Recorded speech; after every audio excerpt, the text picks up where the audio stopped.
আসসালামু আলাইকুম রহমতুল্লাহি ওয়া বারাকাতুহু।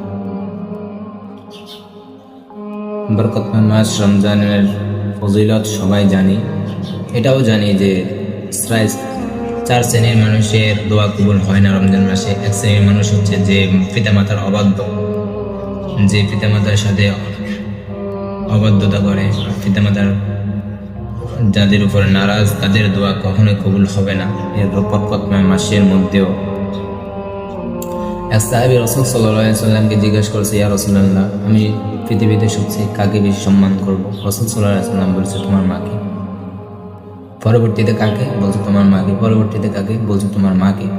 চতুর্থ স্থানে পিতাকে রাখা হয়েছে। সর্বপ্রথম পর্যায়ে রাসূল সাল্লাল্লাহু আলাইহি সাল্লাম বলছে মাকে সম্মান করতে হবে।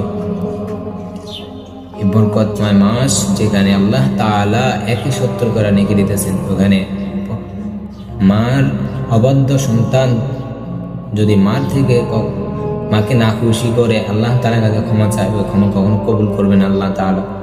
সর্বপ্রথম মাকে রাজি করতে হবে।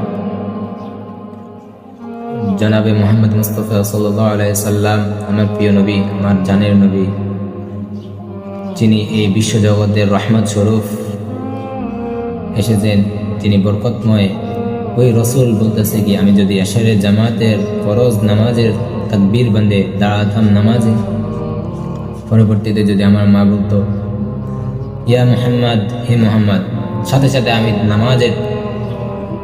নামাজ ছেড়ে দিয়ে বলতাম হে আমার মা, কি বলো? তো যেখানে রাসূল সাল্লাল্লাহু আলাইহি সাল্লাম মাকে এতই গুরুত্ব দিছে, নামাজ ছেড়ে দিছে মায়ের জবাবের জন্য, তখন আমরা কে যে আমরা মার সাথে বেয়াদবি করব, মার অবাধ্য হম? পৃথিবীতে মা যত বড় খারাপ হোক না কেন, মাকে সম্মান করতে শিখো।